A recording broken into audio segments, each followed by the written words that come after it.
Hello and welcome to Newspeak. We're back to a full team this week, pleased to say.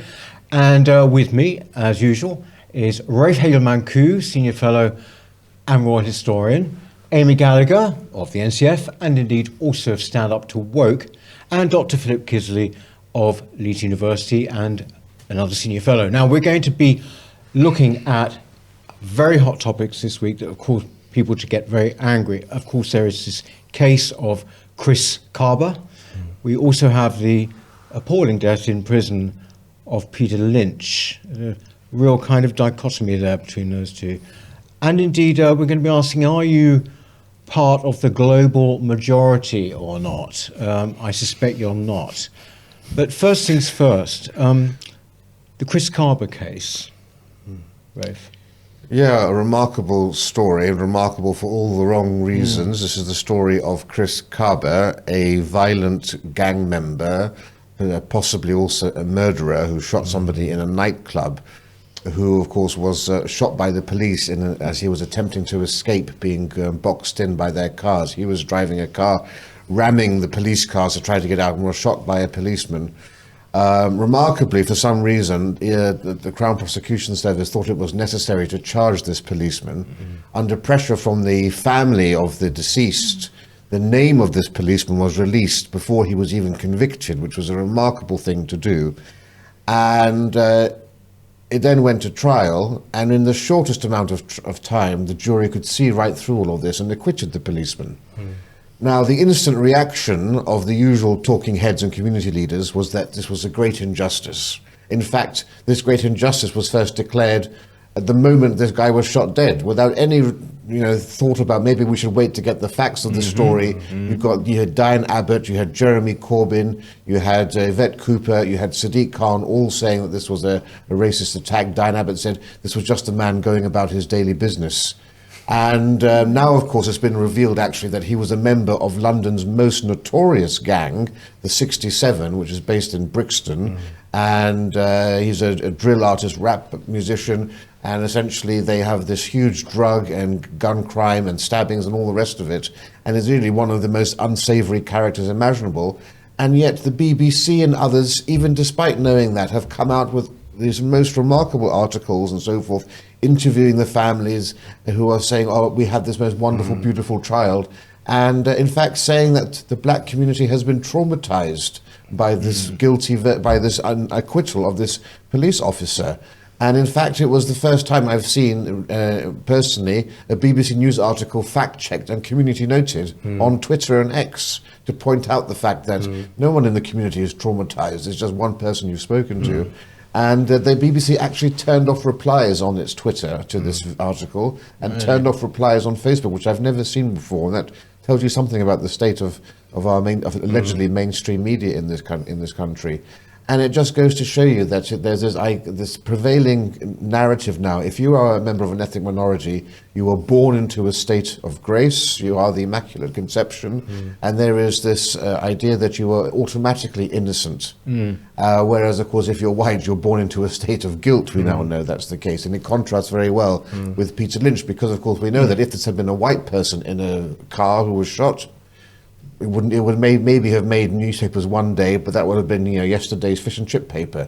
This has been an ongoing story. I'm so glad that the police have actually written to the courts to make this information public, because otherwise we were in the process of having our own George Floyd created. Well, that's what they wanted, wasn't it? They wanted a kind of George Floyd thing. I also saw a clip of James O'Brien on LBC. Obviously squirming as it was being reported the amount of this guy's record, and obviously thinking, how can I defend this? Because they wanted a martyrdom situation. I think the really depressing thing about it is Rafe just laid out the facts there really nicely. There's some more to add to it. For example, He couldn't go anywhere near. He had an order to keep him away from his ex-partner because he was violent, and yet the Women's Party came out, one of the first people to come out and say, oh God, he's an angel. And there are some really, actually, I know it's a very serious subject, there's a really funny memes about, he's an aspiring rapper, he's an aspiring architect and all of those things. And it's all about romance, isn't it? So it took me right back to that George Floyd moment, as I'm sure it did with most viewers. And the reaction is just this unthinking, liberal, knee-jerk reaction that takes the black man and romanticizes him. It's the romantic, noble, savage thing. And it's so overtly racist. But even as all of these facts come out, and straight away, I mean, just before he was arrested and shot while violently evading arrest, he'd shot someone in a nightclub. Yes, I mean, it was a couple of days, there. and it was filmed. But the point is, and I think the point I really want to make is that that's not going to make any difference, because these people are impervious to facts. It was Dominic Cummings who said a while ago, wasn't it? He said, well, these people don't care about facts. They care about narratives, and the narrative is not really going to change. The facts will go away. They'll conveniently forget the facts, and we will still have, if it happens again, which it's bound to, something similar, we'll still have Jeremy Corbyn, Diane Abbott, etc., the Women's Party, etc., etc., etc., glorifying this real wrong-un, this real violent criminal, purely because he's black, purely because they can use him as a weapon to push back against the establishment or to push back against whiteness. They'll frame it as post-colonialism, they'll frame it in all of these nonsense things that we know about. He's just a weapon for them, and they are relentless. It's so depressing. There was, I saw a clip actually of 3 women, I think they might have been family members, sort of standing there, and there was something very performative about it. Yeah. They were standing there like they were in a movie about something like this. Yeah. But even That now, was sorry, the- just to finish the point, even now, his family have stepped back on this. After the footage of him shooting someone in a nightclub, they've stepped back and they said, oh, well, we're not going to campaign anymore. But that's not going to make an iota of difference to the Jeremy Corbyns of this world. They will keep marching. But the family, as I understand it, as Rafe said, they fought for this police officer to go have a trial against him. And they also fought for information about for Chris Kaba to be kept away from the press, information about his criminal past. They fought for that not to come out. And as you say, I found it very narcissistic, actually, the way they came out. I know they've lost a family member, but I still found it very performative. They were wearing sunglasses and bandanas. It was like a kind of a rehash of the Black Panther kind of movement. It was something, to me it seemed like they had ulterior motives, fame, money, I don't know what, or just activism. But it was quite remarkable, the hysteria that we saw. Luckily it was quashed quite quickly by all this information coming out. But there was a real desire for, as Ray said, a kind of George Floyd moment. I actually saw one BBC correspondent who said that Chris Kaba was shot by police in the same way that George Floyd was shot by police. And George Floyd was not shot by police. He died of a fentanyl overdose. Nobody shot him. But there was just this desire to conflate the two stories as though they were exactly the same. And of course, you saw this kind of zombie mob come out with their Black Lives Matter protests, slogans and all of the rest of it. Like they just wanted another Black Lives Matter kind of moment. And I think it's become increasingly obvious that Black Lives Matters actually refers to black criminal lives, because they don't seem to come out for the victims of Chris Kaba or the victims of George Floyd, both of whom were violent towards other black people. We don't see Black Lives Matter coming out for the 3 people that were stabbed during the Notting Hill Carnival. It's very much when it's a criminal, and they can claim that the police or the system have done something to this person. That's what Black Lives Matter is, regardless of the fact that actually Black Lives Matter has been shown to be completely fraudulent as well in terms of taking people's money and keeping it for themselves. There's that side of things. So I think this time round it just didn't wash, it didn't stick, but there was certainly a desire from a lot of people, the family and the press, for it to stick. And I think it's only because of social media and us seeing the information come through very quickly that notable people, leaders, had to backtrack, and they couldn't fully come out and take the stance of this been a terrible injustice. So thank goodness for social media. Well, actually, I feel that with, more and more issues, if not all issues, thank goodness for social media. Even though we can say it can be a cesspit and all of that, nevertheless, what we do. You mentioned the sort of well-known figures.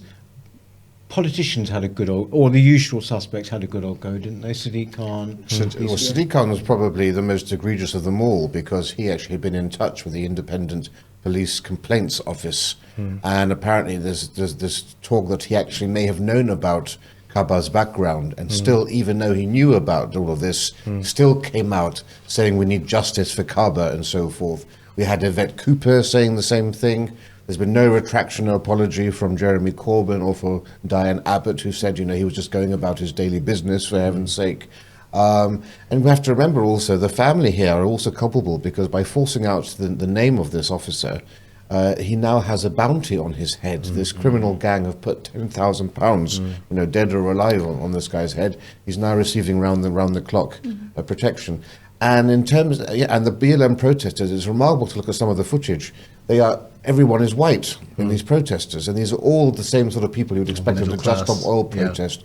And you realise now that this sort of grievance victimhood culture, it's a well-oiled, well-financed machine, because they've all got excellently printed placards and so forth. And they are just there, ready to mobilise. It's almost like a standing army that goes out to all of these events to foster discontent, to foster division, and to sort of, create a more hostile environment generally. And all women as well. All women. So many women. But it works and a few soy boys. But it works on so many levels. It isn't just people going out and performing. There's a different kind of performativity, and it's all of these statements, isn't there? This is a gangster who's like I say, violently evaded arrest and got shot. That's what happens when your life revolves around guns and shooting people. Unfortunately, it does.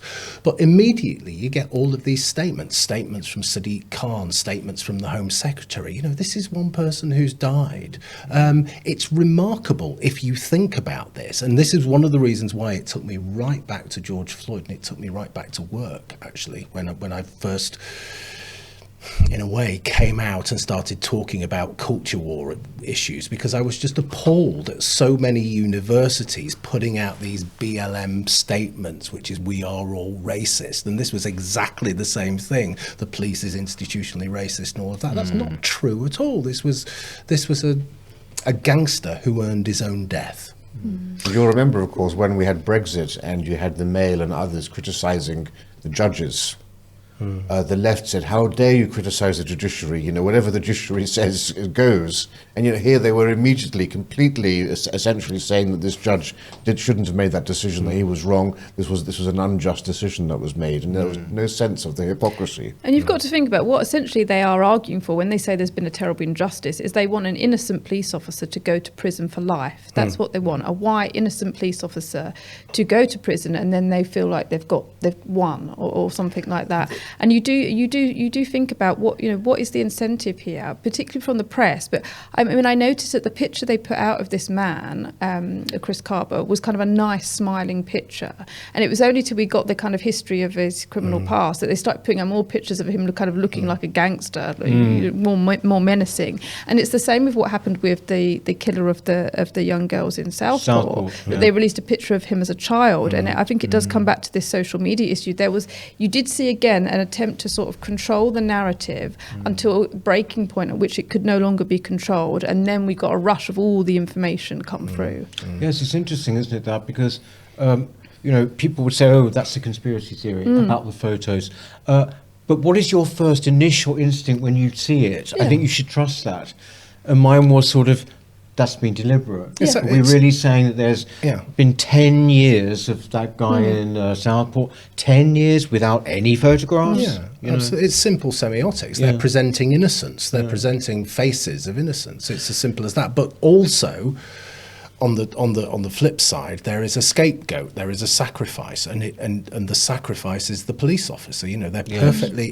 It's almost part of the narrative that he should be offered up and a bounty put on his head, and it's grotesque. But that's how these things work. You know, innocence versus evil. It's Manichaean. I mean, the good thing here is that Yvette Cooper has said, I think the embarrassment the government now feels for having made these statements, Yvette Cooper, they've now said that we are going to guarantee the anonymity of police officers in the future until they are convicted.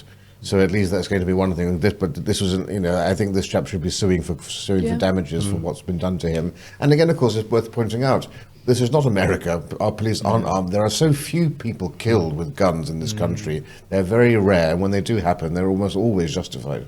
What about other politicians? Jenrick, the Tory leadership contender, he was pretty good on this. Again, I mean, I'm not turning into a fanboy or anything, but he seems to be saying things that are meaningful about this. Anything from Reform on this? No, I think he's outflanking Reform on the right. Yeah. And I think he's saying things that people want to hear. I just hope he follows through with them. Yeah, he came out and said that this police officer was a hero, and essentially And who said that? Jenrick, he said that yeah. this police officer saved his own lives, but potentially saved the lives of his colleagues, and for that he should be commended and stopped a criminal in his tracks, which is right.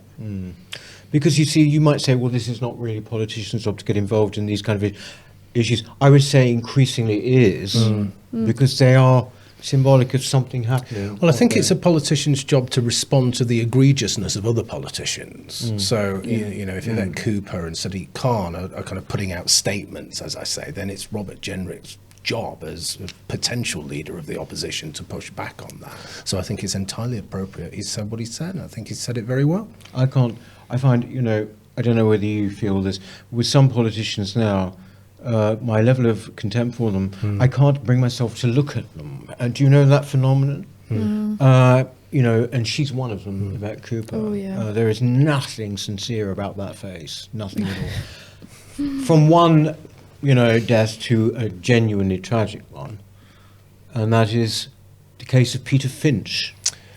This week. is extraordinary, and if you can think of a modern day tragedy and write it, it's almost Shakespearean in a way, then this is it. Peter Finch was 61 years old. He was a grandfather. He was a caring grandfather, as far as we know. He'd had a heart attack earlier this year. He had angina. He had diabetes. He had all sorts of things wrong with him. And if you look at that mugshot, the mugshot that's been everywhere this week, this is a man who is not fit to survive the zoo that is a British prison, basically. And the big question is he a political prisoner, and is this a political death? And the answer, of course, is yes, absolutely, because all you have to do is compare it to what else has gone on and compare it to how the particular judge who dealt with him has dealt with other cases. So previously there'd been a paedophile up before this judge, and the judge had spared him prison because he didn't think he could cope with it. And I think the paedophile was something about 24 years old or something like that. He was young. On the flip side of that, you've got this old guy going into prison. It's an incredibly high-profile case. It's incredibly sensitive, and inmates, particularly Muslim gangs, as we know, a prison is populated by many, many Muslim gangs. He's just a target there. So this is, in a way, it's kind of a death sentence. How the hell is he going to survive that? But if you think about other things as well, the Labour councillor that was suggesting that he wanted to have people's throats cut because he didn't agree with them, He's actually out on bail now, okay? And he's going to be with his family at Christmas. This guy had 4 children. He had grandchildren. He'd been made unemployed as well. He is a victim of our times. He is a victim of the ideology. And he was simply out there saying that he hadn't been listened to, that he was concerned with immigration. Okay, the way in which he expressed it was completely wrong, but all he did at the end of the day was call people names, whereas people, other people are actually being physically aggressive and pretty much getting away with it, or not getting the kind of punishment that he got. He didn't threaten violence. He didn't threaten violence. It's just a lot of blaming of people as being corrupt and institutions as being corrupt. Do you think he's a political prisoner? Yeah, I think so. I mean, from what I can see, all he did was he said that asylum seekers were child killers, and he accused the police of not protecting children. He was very focused on harms being done to children. There's claims that he said things that were racist, although it's not directly quoted, and you would sort of wonder why. Yes, because if it was, you'd think, well, they'd say. So I think he's just been smeared as a racist. I mean, he was smeared across the mainstream media as far right, whereas actually, in fact, it comes back to social media again. When you look at social media and you watch what he's saying, he's actually, I'd be better to sort of describe him as a kind of anti-corruption, pro-democracy kind of activist or campaigner. He was talking a lot about the political elite, a lot about kind of big corporations like BlackRock and organisations like the World Economic Forum. He actually taking positions that you'd think were old school leftist positions, and that he was criticising the wealthy and people that had power. There was nothing that I could see that was racist at all, and yet he was fast-tracked by Keir Starmer in response to these riots, used as a example to others, to try and scare others, to be used as a chilling effect. He was a grandfather, and there was no care given to the fact that he had no previous convictions. He clearly wasn't of harm to anybody. A lot of his opinions were quite reasonable. He was just scapegoated, and obviously it became too much for him. Of course it would. I mean, if you've never been in the media before and you've never been to prison or been involved with the police before, and suddenly you're like public enemy number one and you're smeared across the BBC as something awful, you can see how that would get to someone. And I suspect there was a lot of Muslim prisoners in his prison, and that would have caused all sorts of conflicts, to say the least. So I think absolutely he's a political prisoner. I think also you say, that exposure to the media and mob. Also, without wishing to romanticise the man, I suspect probably a great deal of shame. Because I would have thought that he would think that he was to blame for ending up in prison as a grandfather. Well, and that's the most tragic thing of all. The judge actually said to him, as he was sentenced and went down to prison, "You are a terrible example of a grandfather."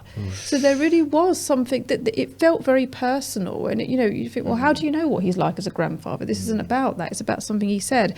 But there was all this terrible shame placed onto him from the judge, from the media. And you can imagine if he is an old school kind of working class guy, he probably would have felt quite, he would have felt like, have I brought shame on my family, on my community?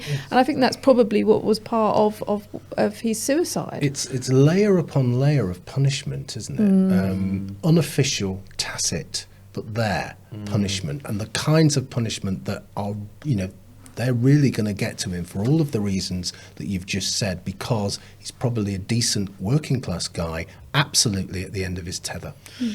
What do you think, Rafe, will be the result of this, if anything? Well, it's a dark stain on British justice. That the hashtag justice for Chris Kaba has been going around. Yes. The real hashtag should be justice for Peter Lynch. This was a man who didn't commit, as Amy was saying, didn't commit any physical harm, didn't commit any physical damage, spoke ill-advisedly, spoke in quite a vulgar manner. But now we've got to the point where judges regard words that you say as being more of a crime than actually committing physical harm. As you say, even paedophiles somehow, rank higher on the scheme of things than somebody who expresses something deemed by other people to be racist. So I think many people will regard him, maybe not as a political prisoner, but as a martyr now that he's died. And I think people will have his pictures probably on placards in the years to come. And let us remember, at the same time that this happened, the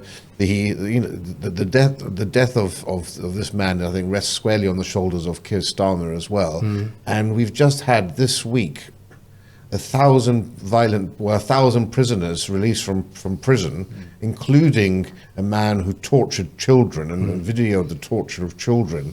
And, you know, just think if Peter Lynch hadn't died, Peter Lynch today would be in prison, his grandfather, whilst this paedophile child torturer walks the streets freely. If you want to see an illustration of how absolutely messed up this country is, I would say it's that. Yeah. It's yes, a very, very good comparison there. I know that case. I've seen it online. You know, the guy, the paedophile, quite disgusting. But you just know, don't you, with these cases, I feel that people in the media, your average researcher and your average producer and writers and journalists, they would have looked at that picture of Peter Finch, yes, the mugshot, and they would have thought, you can just see what's going through their mind. Typical kind of working class thug. That's what's going through their mind. Well, the word that would have gone through their mind would be gammon and far right. That's what they would have thought, because far right was all over this. All of the early stories, it was far right this, rioter that. And he was protesting. I'm not condoning what he said, but he was protesting. I'm not even sure. I think from what I could see, what he was saying, I saw him speaking on a clip. Have you seen that? Yeah. Seen perfectly articulate man, you know, and it was holding up, you know, basically they're corrupt, fine. Many of those I'd agree with, I think. I'm talking about some of the words that were reported, if that's true. We don't even know if that's true.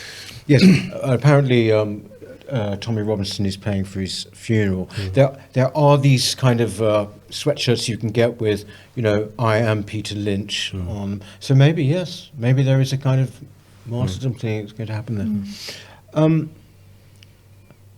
Amy, the last word in passive aggressiveness, I think, is this term that you're going to be talking about, which is the global majority. The global majority. Which sounds kind of like, you know, hello flowers, hello trees, but what is it really? So this is this is kind of the replacement for BAME, or ethnic minority. So BAME means black or Asian ethnic minority, and of course we hear a lot about ethnic minorities in this country.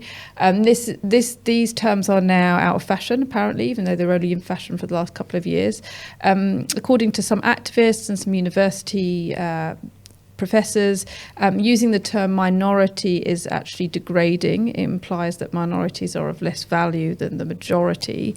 So there's now shifting towards using the term global majority. This is, of course, to describe basically anybody who's not white. So everybody it's just as racist as BAME. It's lumping in black, Asian, people with brown skin, Chinese people, everybody that's not white is part of the global majority.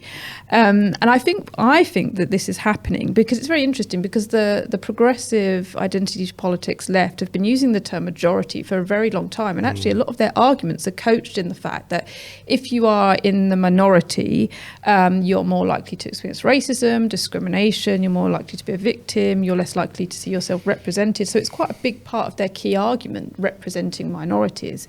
So the shift now to calling global majority, you think, why is that? What's that about? And I think it's because white British people or white English people are fast becoming an ethnic minority. So there's lots of towns and cities now in the UK where white English people are the minority. In London, increasingly, we're becoming a minority. So they, you know, if you start talking about ethnic minorities, you're going to include white people in that. So I think that they've shifted towards using global majority for that reason. And what you actually see is that if they were genuinely interested in minority rights, of course they would be interested in representing white British people if they are a minority, but they're not.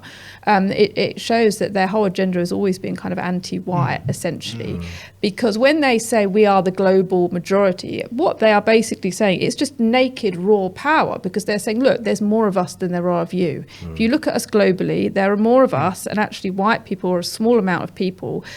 So we should have all the power. Before they were saying we should have power because we're a minority and we're victims and we're deserving of some kind of reparations or power. But now they're just saying, actually openly there's more of us than there are of you. So that's what I think is happening.